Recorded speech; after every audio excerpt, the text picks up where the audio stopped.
Welcome to the Battery Testing Mentor podcast. My name is Johannes, and here I discuss all topics around battery testing and battery handling, short, on the point, and with practical advice. Also visit www.batterytestingmentor.com and sign up there for the email update so that you get the summaries of every episode straight into your inbox. Let me know your feedback, your questions, your advice. Just hit reply on that email or reach me via LinkedIn. And yes, with that, I don't want to lose any more words with kind of the Orga stuff and go straight into the interview about the EU battery regulation that I conduct with Christian Theeck. We covered some parts or a big part of the battery regulation already last time. So if you haven't listened to that interview, then it's definitely worth to rewatch it or watch it the first time. Also, I did an introduction episode before that interview. So the last two episodes are about the EU battery regulation. And with that, I would just jump into this second part of the interview. Enjoy it. So welcome again, Christian. We talked last time about the battery regulation, and today we continue. I'm happy to have you here again. Thank you very much, Johannes. Thanks for having me. Yeah, so last time we spent like the whole episode just talking about the circumstances of this regulation and who it affects and what are different battery types and so on. Now, today, maybe it's time to dive into the point, what do you really need to do? What is required by this battery regulation? What do all these stakeholders need to observe? And basically, I think you have this very nice overview in these four most important aspects. Maybe we can just walk through this and see like what is really required now. Okay. Yes, let's do it. Actually, there are like four, more than just four requirements, just to make this clear, right? But there are maybe some four groups. Yeah, I would requirement groups, subject group, if you like. So the first one is about the CE marking and the related conformity assessment. The other one is about the digital battery passport. The third one is about due diligence policies, which is dealing with all the supply chain when it comes to producing a battery from raw material to the battery itself. And then the fourth one is about the management of waste batteries. When we're talking about the first one, the CE marking requirements and the related conformity assessment procedures, then we have to know that first requirements will go live in August this year and will be applicable to all this introduced battery types, so in a different kind of flavor somehow. And when we're talking when we just continue talking about CE marking, then we have on the one hand side the so-called sustainability and safety requirements. So we have like restriction on substances as a requirement. We have a product carbon footprint as a requirement, recycled content, performance and durability, and also like special one, the product safety of stationary energy battery systems. So where you wanted to guarantee that all these stationary storage systems are somehow have a certain safety level in place. And then we have the information and transparency requirements, where we distinguish the labeling and marking requirements and the information on state of health and lifetime. And then there's another pillar of requirements. It's called other obligations to the different economic operator groups. There is listed what documentation have to be in place, how long have the documentation be available after the last battery model of its kind is produced, what is the requirement towards the battery model so that it stays continuously in compliance with EU battery regulation, all kind of that stuff, and that the user manual have to be in place. All that is described in the other obligations. So when we were talking about the second requirement group, like the digital battery passport, we have to know that this one will go live in 2027. So not this year. So there's a certain preparation period. Exactly. There's a certain preparation period available. but it's somehow needed, I would say. Yeah, EV batteries have to deal with it, LMT batteries and also industrial batteries. And it's like, how can I say it? It's like showing all these different attributes or characteristics of your battery to the different stakeholder groups. There you mainly distinguish 3 layers, I would say. So there's one layer showing some general information about the battery to the public. So who produced it? When was it produced? Like information about the battery size, the physical, technical parameters, and how much product carbon footprint and recycled content is somehow reflected in this battery. And the second layer is especially for the authorities and the notified bodies. It's having all the information about the verification campaign that the battery is compliant with EU battery regulation, all test reports, verification documentation, all that stuff.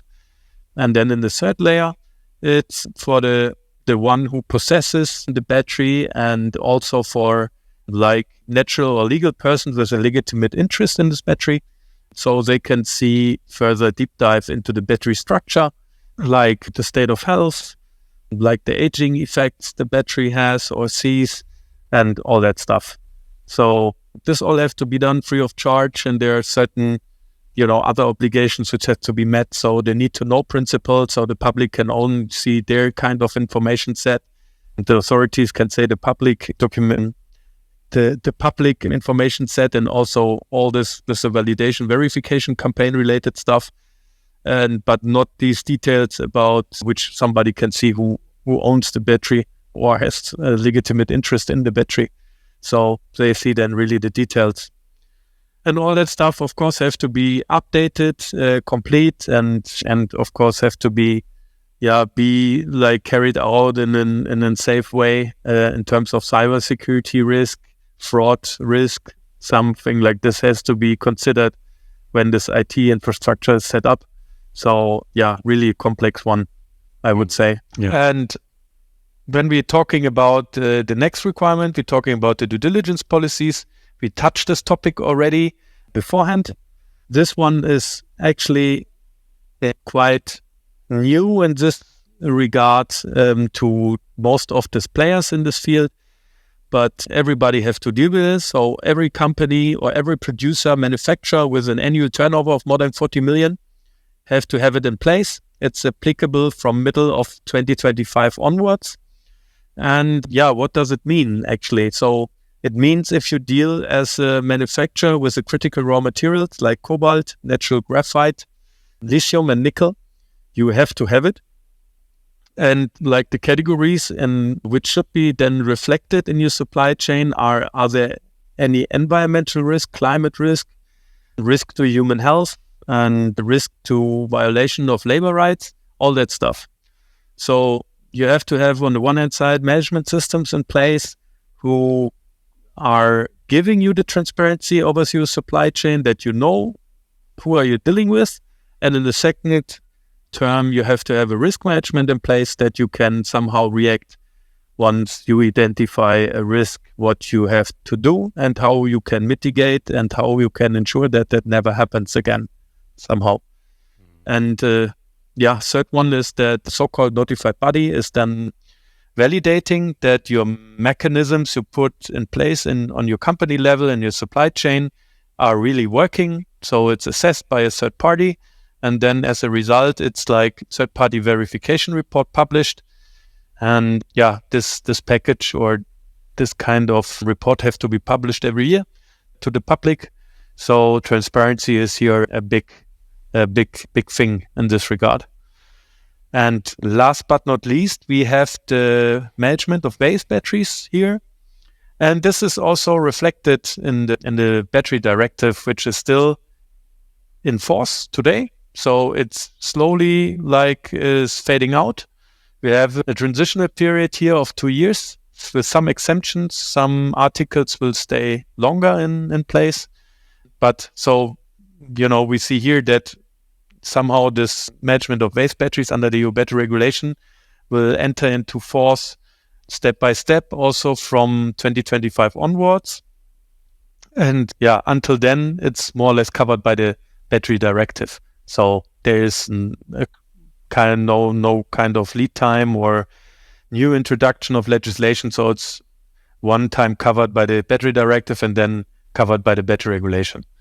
What does it mean actually? It means that there's an extended producer responsibility in place, that you as a producer have to take care where in each member state you place batteries on the market, that you also take care that the end user can give them back, that is collected somehow, that it is treated properly, transported and recycled, that there's a certain, monitoring and reporting to the authorities, that they can see that there's a closed loop. Of course, you can authorize representatives with these duties, but of course you have to pay for it. And it's most important that you register in each member state where you place your batteries on the market, because that is related to the possibility that you can sell there your product. So it's quite mandatory. Also related to this management of waste batteries is these goals of the European Union to get independent in terms of raw materials. So there are recycling goals for recollection of batteries on the one hand side, and also for the recovery of raw materials. So step by step, these kind of goals are increasing to set there some motivation in the market to let this kind of recycling industry grow, I would say. Mm-hmm. Yeah. I mean, this was now a huge list of items that need to be fulfilled. I think maybe most of the people have heard about this recycling requirement, especially these recycled content requirements, because I have the feeling on every conference you go to, this is the thing that is mentioned in connection with the EU battery regulation. But there is definitely much more to it. And I mean, I understand that a lot of companies say it's overwhelming, like they don't see their way in and out and through of this, and really need to have, need a lot of time and a lot of effort to really digest it. Now, when you would look at it with kind of having worked with this document now for the last couple of months already, or even a year, how complex do you see fulfilling this? How complex do you see that the company, a stakeholder, really has all the documents together and kind of has fulfilled these requirements? Actually, there are many aspects when it's coming to this. So we have to deal with somehow many challenges. I like to summarize it somehow. So on the one hand side, we are dealing with complex supply chains. Like there are many players in the supply chain until this battery come really to Europe and is really placed on the market here to fulfill the obligation. So the obligations are finally with the one who's placing the stuff on the European market, right? So, but you could only fulfill your obligations with the support and help of the others. So you cannot do it by your own. So you're much more dependent on a team play. So this is one. Then, of course, second, as we already stated, it's a quite complex legislation. So it covers so many different topics. It's like about safety, it's about sustainability, it's about transparency. So it's not easy that you have all this kind of resources or experts in place who can deal with all of it properly. Think about small to medium-sized companies who have just, limited resources or FTEs, like employees who are dealing with this kind of compliance management of their products. And they are probably somehow aware with, to deal with legislative aspects, but not that deep dive concerning sustainability, safety, and also labeling, all that stuff. So this means that as a small to mid-sized company, you need kind of external support to take, to get an overview, to get above of the details, that you really make sure, okay, I'm heading in the right direction. Otherwise, it's quite complex. And when you are like, in this regard, reflecting that this kind of deadline is coming and you might have to order batteries, and, you have to have all these details already in place that, okay, when I now order the batteries with all their different attributes or, components for the batteries, that the labeling is already right, that you have already all this restriction of substance checked somehow, that, you have all this, like the cell information already in place, that all that is quite clear that you can serve the documentation requirements of the EU batch regulation. And that is a big headache for many of the clients. So there have to be a lot of pre-work that you are really to make sure that you're on the right side. Another thing is that since this is a very complex legislation, that there's many things not very well defined in the EU batch regulation. So just to give you some examples, there's an example, for instance, that the conformity assessment program is like distinguished between a battery produced in series versus a battery is produced not in series. But you do not find a proper definition. What does it finally mean to have a battery produced in series?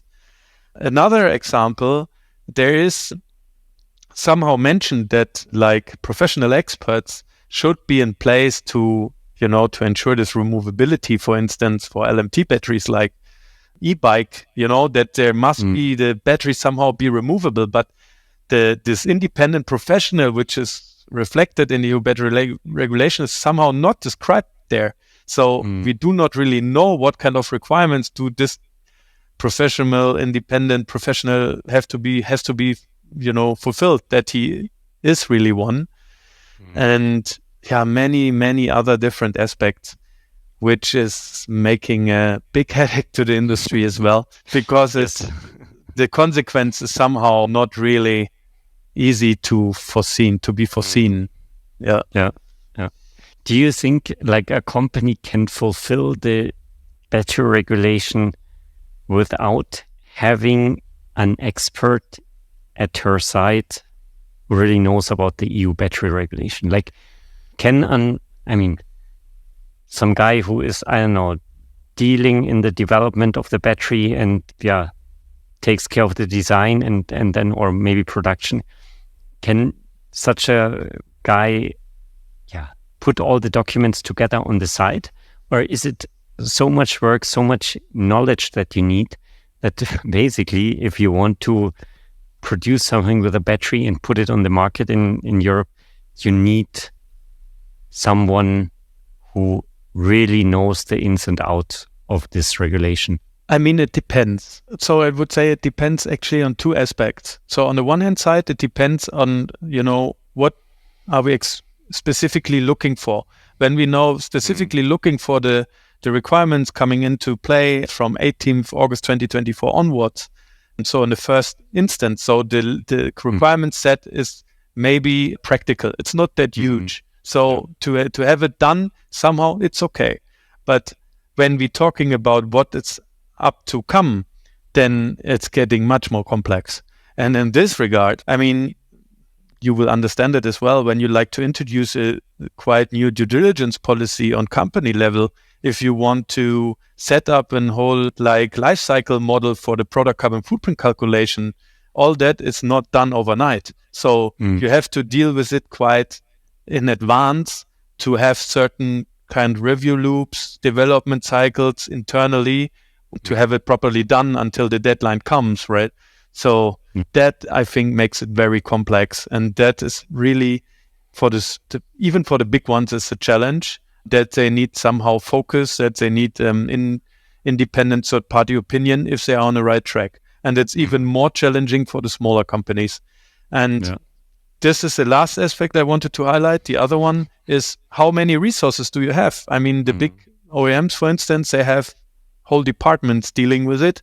If you are a small company, there's only one or two people, and then it's getting even more and more challenging. So this is basically a whole other discussion. If this whole gradual implementation of this regulation really is not making it more complex, wouldn't it be easier to just say, okay, we define it properly, then we give an preparation time of 3, 4, 5 years, and it's just in place. Not this kind of every year something else is coming. But this is really where you can lose yourself in this discussion. Exactly. And we can't change the reality. Exactly. And one thing to highlight in this regard, There is one little very naughty, mighty requirement in the EU battery regulation, which stated that you have to keep your battery model in continuous compliance with EU battery regulation. And as we discussed all the time now, we see there's there's much more legislation coming. There's much more delegating, implementing acts coming, and it all needs to be reflected all the time. And even when you change the design of your battery, if standards changes that you used to show compliance, if the energy mix of your production side is changing, then it also have an influence or might have an influence on your product carbon footprint. You have changes in the supply chain which might have influence on the recycled content. These all have to be reflected in your verification campaign to show compliance with EU battery regulation. And somehow in the future, it has to be evaluated by the notified body. So that makes it not easier. So it does not mean, now we passed a certain deadline, we have all the documentation in place, now we are finished. No, it's an ongoing challenge to stay really in compliance with that. Yeah. And I mean, it's also you should not just try to kind of sneak your way through. If you are found to have non-compliant batteries on the market, there is definitely some problems heading your way then. Of course, I would not recommend to do it because when you are not compliant, actually, then you do not have a CE mark on your product, on your battery, and then you are not able to place it on the market, so you are not able to sell it, which ends up in withdrawals and recalls. And there's not, as a production company, it's a worst case scenario, but it's even connected or, connected to penalties where each member state has up to 2 years to make up their mind what is the penalty catalog, for what happens when. So I guess it's a big struggle, so do not do it. So, yeah. I mean, also, maybe it's also worth mentioning that the EU battery regulation is not standing alone. There are other requirements touched as well that also need to be fulfilled. As you said, the CE marking. There are required or kind of cross connections to the REACH regulation for the chemical content and so on. So it's definitely a whole set of existing regulations that come into place as well now, and that also makes it not easier.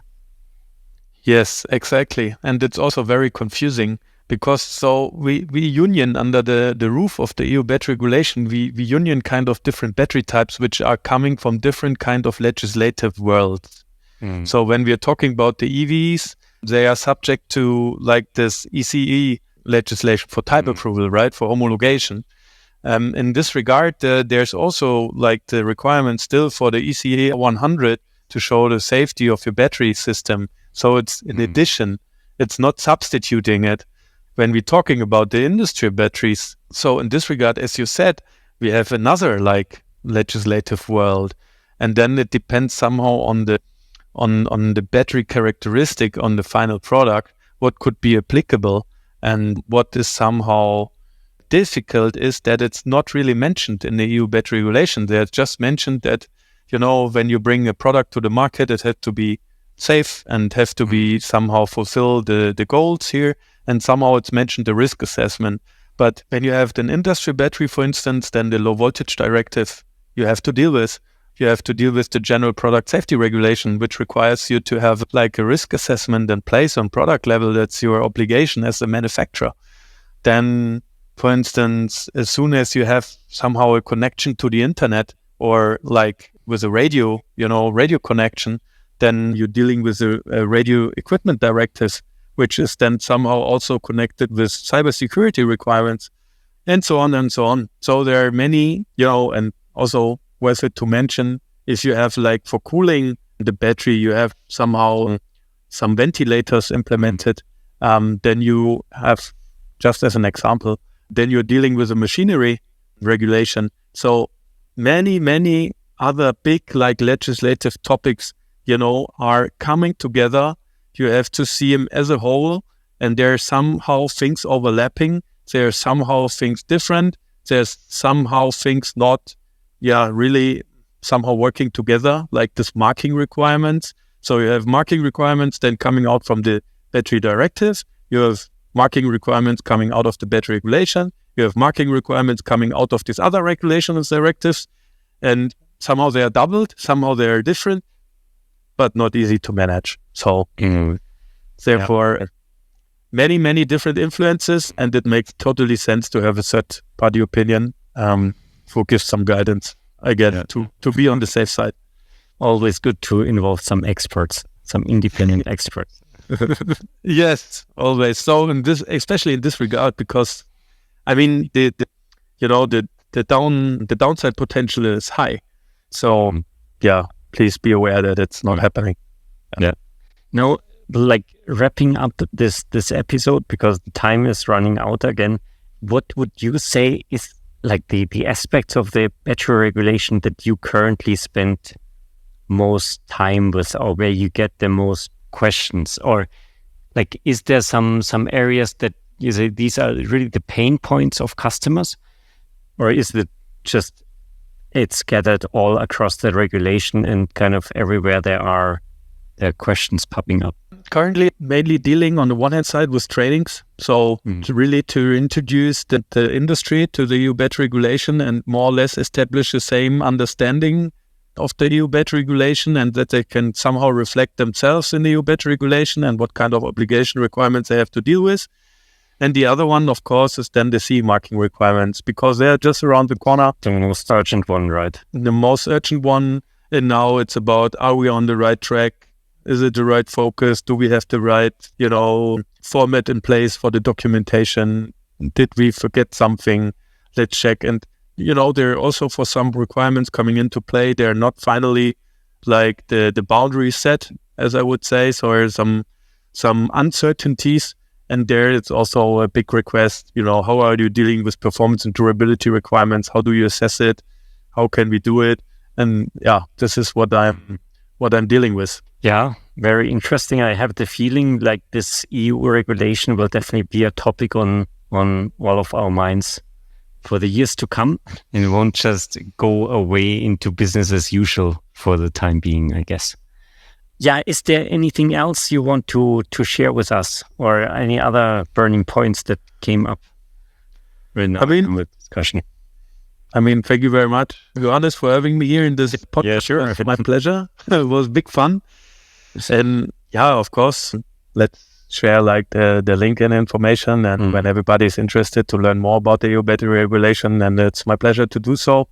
So thanks once again. And yes, it's a quite complex one, but also like the first product legislation, I would say, with such a tough goal set. And when we are able to accomplish it, then it's really worth for everybody. So for the whole society, I would say, then it's a big upside. Yeah, very good. Then thank you very much for your time, for sharing all these insights. And maybe we catch up in the next year about the future developments once the next implementing acts are released, and we know then more about the future timeline. All right. Thanks. Thank you, Johannes. Okay. That was the second part of the interview with Christian Theeck. I think it was very insightful. It's really a big topic, what this EU battery regulation brings onto the people who deal with batteries, and also that there's still not so much defined, or still a big part that is not defined. I hope you enjoyed it. I hope you took some takeaways back home. I thank you for your attention, and looking forward to hear you next time.